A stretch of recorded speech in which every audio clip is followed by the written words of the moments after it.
Let's bring in Kayleigh McEnany. She is the White House press secretary there in D.C. Good morning to you, Kayleigh. Good morning, Ainsley. Good morning. So that made a lot of headlines yesterday. It was talked about on most or all of the channels yesterday. You know, usually it is something that you just keep between yourself and your doctor. We don't walk around talking about what drugs we're taking. Did the president just want to be transparent, or was it something he didn't think would be a big deal? Why did he decide to talk about it? The president just wanted to be transparent about his personal health decision that he made in consultation with his doctor. And one of the things that I really want to get out there this morning that unfortunately there's a lot of misinformation about is, first let me emphasize strongly that any use of hydroxychloroquine has to be in consultation with your doctor. You have to have a prescription. That's the way it must be done. That being said, I talked to the FDA commissioner this morning, Stephen Hahn. He said hydroxychloroquine has been approved for 3 other uses. We have a lot of information about the safety of this drug, though ultimately you make that decision with your doctor. So some of the misreporting on other networks, these apoplectic analyses of hydroxychloroquine ignore the fact that tens of millions of people around the world have used this drug for other purposes, including some people in my communications office who used it for malaria prophylaxis before traveling to other parts of the world. Right. Kayleigh, did the president start taking it 10 days ago because a couple of members of the White House staff had tested positive, and suddenly the coronavirus was inside the West Wing complex and he was just worried about that? Is that why he started, or had he been talking with his doctor about taking it for a while? Yeah, so I don't have any information about the exact rationale. That was a personal deliberation with Dr. Conley and the president. But as has been noted, the president has said pretty widely that this is a drug that he had looked at with optimism. But nevertheless, he said that this is a decision that must be made with the doctor, as he's repeatedly said. Kayleigh, I just want to move on and talk about opening up the country and these businesses and states. Dave Portnoy, who I know is a sports guy, but he's as tapped in with the younger demo as anyone in America. He said, in his opinion, if Trump was on the other side of the spectrum and being like, let's keep the country locked down, my guess is everybody would say, open it up. Do you believe that some people are keeping their states locked down because it would bolster an economy that reflects the president's record in an election year? Look, that's something that, each governor, I certainly would hope not. I certainly would hope that they're not keeping their states closed for political reasons. But, some of the decisions that have been made throughout this haven't been data driven. I've mentioned some of those before, and you have to ask yourself why some state governors aren't following the data. All governors should, in fact, do that. But one thing I would note about reopening, Brian, we had a call with governors yesterday, and the president was there and the vice president was there. And one of the individuals we heard from on that call was Dr. McCann, who's a renowned expert on mental health. And she noted the fact that about 120,000 people die per year because of suicide and drug overdose, and that those numbers can become exacerbated in an extended quarantine situation. So this isn't, as Dr. Azar said, or excuse me, Secretary Azar said, this is not health versus the economy. This is health versus health, because there are lives lost in a sustained quarantine too. Right. And Kayleigh, since you brought up that phone call with the president and the governors yesterday, at one point he said he would be happy to have the federal government assist them with reopening, but he wasn't really specific. What does that mean? How would he help them? How would the federal government help the states? So one of the things that we've done, and it's been so impressive to see, is each state has given us a plan for what they believe they need for testing purposes. And we have been able to sit down, meticulously go through those plans and say, we can assure you that you will have enough testing for phase 1 that we've supplied. And of course, states should take the lead on this, but the federal government has come in and a huge audible and helped the states. I mean, it's been impressive to watch that operation play out in real time. Yeah, Kayleigh, people are, people are ready to get back to work. People are hurting. And Brian was interviewing someone recently, said, I'm jealous. Ohio's getting to open up. And he was interviewing the governor of Ohio. And he said, getting ready to open up, and I'm jealous of that. And I think we all are. You used to live in New York. Things are different here. Every state is different. Many people are blaming China. Some of these states, some individuals want to sue China. The president said yesterday, he's threatening to keep the World Health Organization, that funding freeze in place for another 30 days. Is that a definite?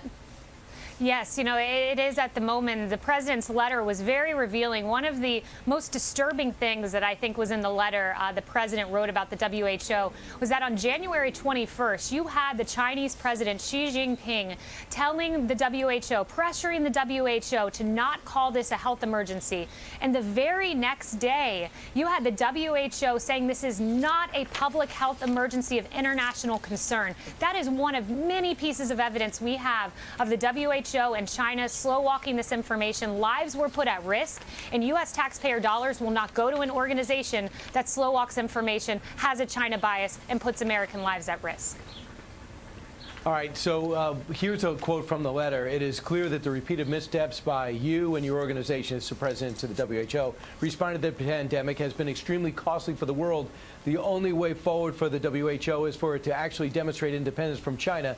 If the World Health Organization does not commit to major substantive improvements within the next 30 days, I'll make my temporary freeze of United States funding to the World Health Organization permanent. So there's the message. It's unambiguous. So China yesterday, reportedly, President Xi was asked to be the keynote speaker. Why not? And in it, he gave in to international pressure, which included Russia and Turkey, to allow an investigation into Wuhan. Number one, do you believe it? And number two, is that the type of step forward that you're hoping for? Look, I'll leave it to the president as to what steps he hopes to see. The onus is on the WHO here to prove that they don't have a China bias. That is where the onus lies. They need to assure the United States that taxpayer dollars are used well, particularly when you consider the fact that they were all for China's onerous restrictions of travel into their country. But when the president said, I'm stopping travel at our border from Wuhan, we were told by the WHO that that was a bad decision. So interesting facts like that really highlight the problems there. But I'll leave it to the president as to what changes he wants to see. Kayleigh, when you look at the numbers, the contributing countries from 2018 to 2019, we gave almost $900 million, the United States. China gave $90 million, not even close to what we gave. Why is the WHO so supportive of China and not us when we bankroll them? That is the million-dollar question. And what do we get for that $400 million odd dollars we give and China giving a fraction of that? We get the fact that they hide information given to them from Taiwanese officials that this virus had human-to-human transmission. That information was hidden. The information about this potentially having asymptomatic spread, that also was information not given to us. What have we gotten in return for our money? We finally have a president who says that's enough of funding these global organizations where we get very little in return. Right. Kayleigh, let's switch gears. Down the street from where you are, Department of Justice Bill Barr was there yesterday and was taking an overview of what has happened to the president, starting with the campaign and looking at the history of that, and said, you know what happened to him? Not normal.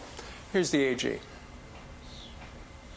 What happened to the president in the 2016 election and throughout the first 2 years of his administration was abhorrent.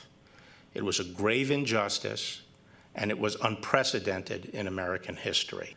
We saw two different standards of justice emerge, one that applied to President Trump and his associates, and the other that applied to everybody else. We can't allow this ever to happen again. And I'm sure you would agree with that. One of the other things he said was that and apparently he talks to John Durham, who's doing this investigation, talks to him every day. He says from what he has seen, he does not expect Vice President Biden or President Obama to be involved in any sort of criminal investigation going forward. And then the president said after that, he said, well, I'm kind of surprised. What's the president surprised about? Well, the president's surprised that there are a lot of questions that still need to be answered by President Obama, by Vice President Biden, namely the fact that the Department of Justice learned about the Michael Flynn conversation and the unmasking in the Oval Office from President Obama. I mean, that's remarkable. Think about that. You had Sally Yates saying, wow, I had no idea about this until President Obama informed me about this conversation. You had a half a dozen partisan officials unmasking Lieutenant General Michael Flynn. And, Steve, I have to ask ask you, if the tables were turned, if an RNC-funded dossier was used to spy on members of Vice President Biden's current campaign, what would happen? What would happen if Trump administration officials like Mark Meadows and Vice President Pence were unmasking people like John Kerry? Heads would explode, and rightfully so. But that's what happened under the Obama administration. But if the tables were turned, you'd have the media caring a whole lot more. Right. You're right.